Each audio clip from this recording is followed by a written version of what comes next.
Hi everyone, welcome back to another video. Welcome back to all my lovely regular viewers, and if you're new to my channel, welcome. So today's video again is another Glitterbels, because as you know I absolutely love Glitterbels. So it's going to be a nice nude set today, so I'll be using a few of their cover powders as well as their loose glitter.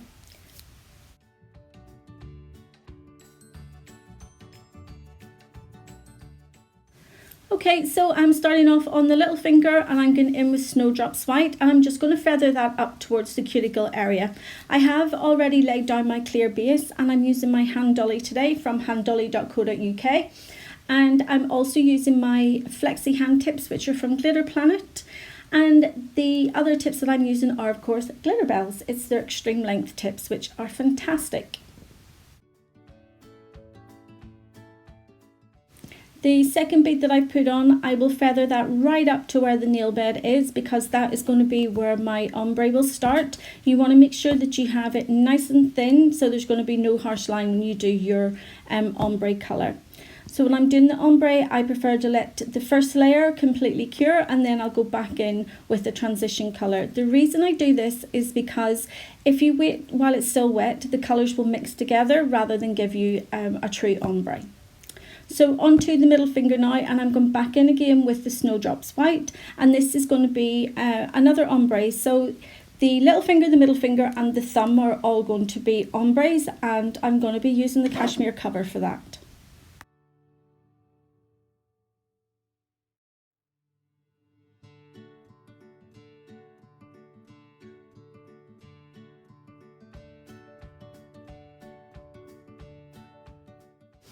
As Snowdrops White is a cover powder, I am building up the strength and structure of this nail so that whenever I go in to cap it, I'll not have to cap it too heavily, too thick.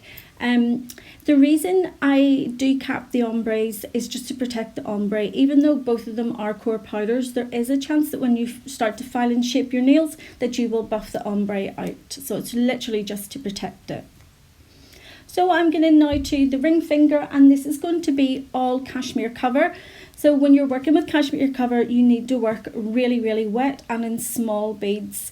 Cashmere cover is one of those powders that cures really quickly, and if you try to do a one bead method with this, it will just stay put and you'll not be able to move it anywhere around the nail. So as you can see, I'm just literally using small beads and I'm just blending them into the previous bead before that.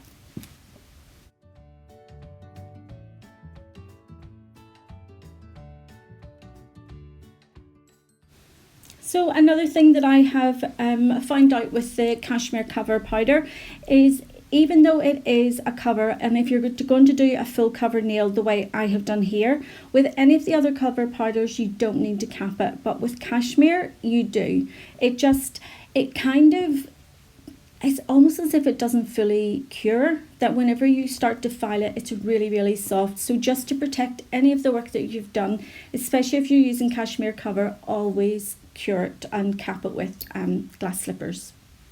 So moving on to the thumb now, and this is going to be another ombre. So because it's a larger nail, I'm starting up at the nail bed area and just making sure that I have that nice and feathered, and then I will go in with another bead just to give it the strength and the structure.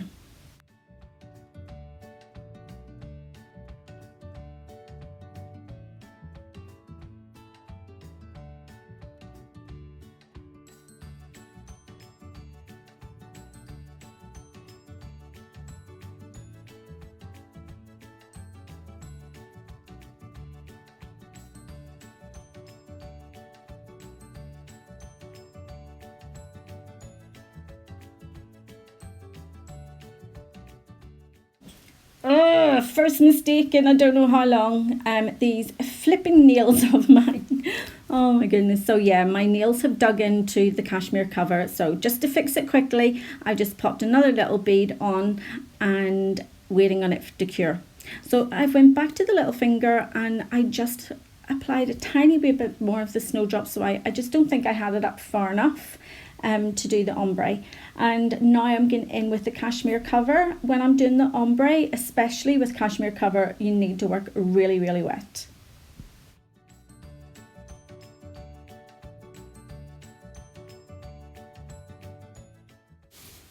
So the first bead that I placed was really for up around the cuticle area, and then the second one that I've just went in with, that is the one that I'll do the ombre with.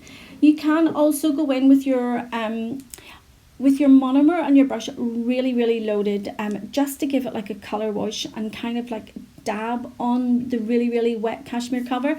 That will also give you a nice ombre as well if you're not too confident in just doing the bead methods.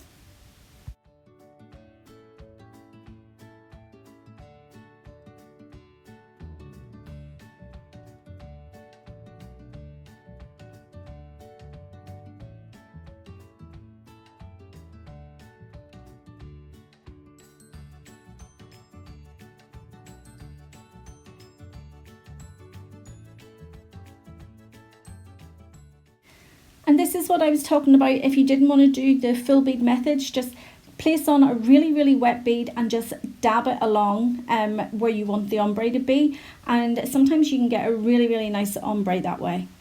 So back onto the thumb, and again, this is the other ombre. So you can see that I've went in with the full bead. First of all, I've placed it up around the cuticle and then just brought the rest of it down over the white.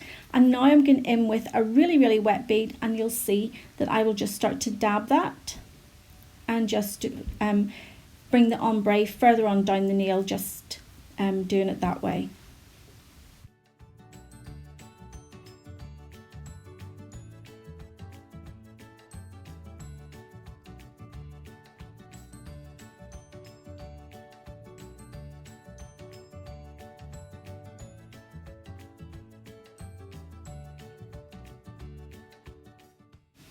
Now I'm on to the index finger or the pointer finger, and I'm going to encapsulate the loose glitter. So this is Sugar Honey from Glitterbels, and how I encapsulate the glitter is I pick up a bead of clear and then I dip that bead into the loose glitter and then press it onto the nail.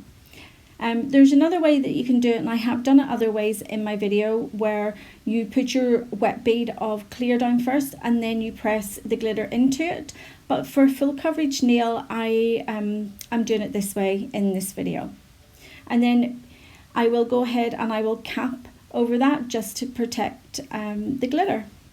As you go along on your nail journey, you will probably find the way that works best for you, and sometimes depending on whether it's a chunky glitter or fine glitter, you might want to just put the clear down first and then press the glitter onto it. But it's always nice sometimes to see both ways. So I'm onto the thumb now, and I'm just going to do my little swishy S kind of move. It's almost like a backward S that I do.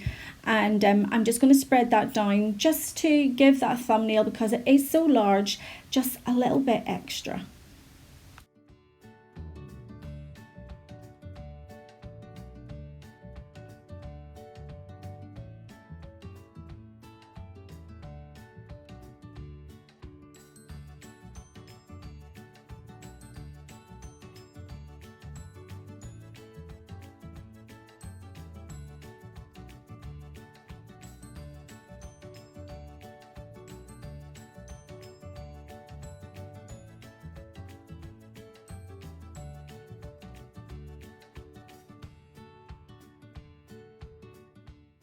And now that I've got all the coloured acrylic on and all the glitter, I'm going to go ahead and I'm going to cap the nails with the glass slippers.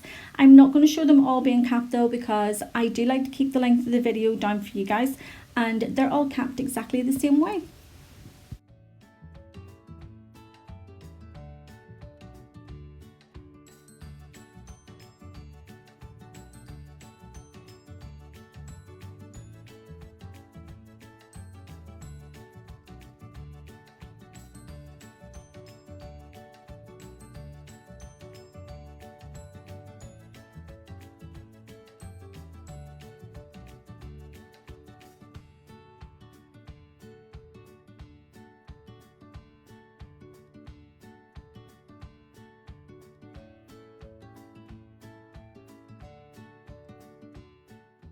And also, to keep the length of the video down for you guys, I did go ahead and file and shape them off camera, and I had that little fight with my striking tape that I always do.